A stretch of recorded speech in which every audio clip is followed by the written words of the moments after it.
அண்ணா வணக்கம்.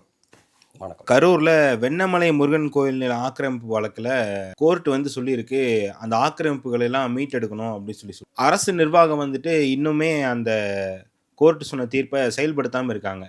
இது சம்பந்தமா ஒரு வழக்கறிஞரா நீங்க இத எப்படி பார்க்குறீங்க? நான் அந்த விஷயத்த கேள்விப்பட்டேன். இப்போ சமீப காலத்துல அரசு நிர்வாகமா நிர்வாகத்துக்கா இருக்கக்கூடிய கலெக்டர், ஆர்டிஓ, தாசில்தார் மற்றும் காவல்துறை நிர்வாகங்கள் உயர்நீதிமன்ற உத்தரவ செயல்படுத்த முடியாம இருக்கிறாங்க.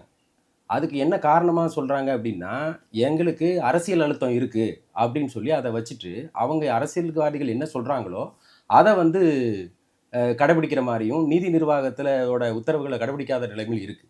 இது இந்த மாரி கவர்மெண்ட்ல தான் ரொம்ப அதிகமா நடக்குது. எப்படின்னா, இப்ப சமீபத்தில கூட நடந்த திருப்பரங்குன்றம் விஷயத்துல ஒரு உயர்நீதிமன்ற நீதிபதி ஒரு உத்தரவ போடுறாரு. அது நியாயமா விசாரிக்கப்பட்டு சரியான உத்தரவு. அந்த உத்தரவ கடைபிடிக்கிறதுக்கு அந்த மாவட்ட நிர்வாகமும், காவல்துறையும் தயாராக இல்ல.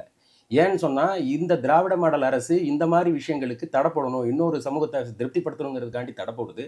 அத நிறைவேற்றும் விதமா ஓட்டு அரசியலுக்காக அவங்க சொல்லக்கூடிய அஜெண்டாவ இந்த நீதி நிர்வாகத்த காப்பாத்தக்கூடிய ஒரு காவல்துறையும், நிர்வாகத்துறையும் இத அவங்களோட பேச்ச கேட்டுட்டு இந்த நீதிபதியோட உத்தரவ கேட்காம இருக்காங்க. இது எதோட பாதிப்பு அப்படின்னா, ஒரு அரசாங்கம் அப்படின்னு சொன்னா நிர்வாகத்துறை, நீதித்துறை, சட்டம் இயற்றும் துறை இந்த மாரியான துறைகள கொண்டு தான் அது இயங்குது. அதுதான் ஒரு ஆதாரம்.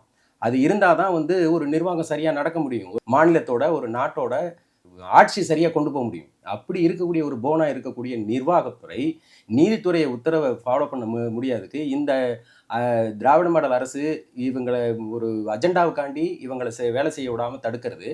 இவங்களே நீதி நிறுவனத்த மீறலாம் அப்படிங்கிற ஒரு தைரியத்த எல்லா அரசூழியர்களா இருக்கக்கூடிய அந்த அதிகாரிகளுக்கு குடுக்குது. இது நாளடைவுல எத கொண்டு போகும்னா, இந்த நீதித்துறையோட உத்தரவுகள மதிக்க வேண்டாம் அப்படிங்கிறது இவங்களுக்கு கீழ உள்ள சபார்டினேட் ஆஃபீஸரா இருக்கக்கூடிய ஆர்டிஓ, தாசில்தார், இன்ஸ்பெக்டர் இவங்கெல்லாம் இந்த மாரி மேல்மட்டத்திலே மதிக்கல, நம்மளும் மதிக்க வேண்டாம் அப்படிங்கிறத கொண்டு போவாங்க. இது பொதுமக்களுக்கு மிகப்பெரிய பாதிப்பா ஏற்படுத்தும். இது தடுக்கப்படணும். இது தடுக்கப்படலைன்னு சொன்னா, இதற்கான உத்தரவுகள மேல் நீதிமன்றம் குடுக்கணும். இந்த நீதி நிர்வாகத்த தடுக்கக்கூடிய பின்னாடி யார் இருக்காங்கங்கிறத தனி விசாரணை அமைக்கணும். இந்த அரசூழியர்கள் தொடர்ந்து இத மாரியான போக்கு வந்து ஆ க ஒரு சட்டத்தின் ஆட்சி நடைபெறத தடுக்கும். அதனால இது தடுக்கப்பட வேணும். இந்த தடுக்கப்படுறதுக்கு மக்கள் இதுக்கு நம்ம முறையான தீர்வை நோக்கி போணும் அப்படிங்கிறத உயர்நீதிமன்றம், உச்சநீதிமன்றம் தான் இதுக்கு வழிகாட்டியா அமையணுங்கிறது தான் என்னோட கருத்து.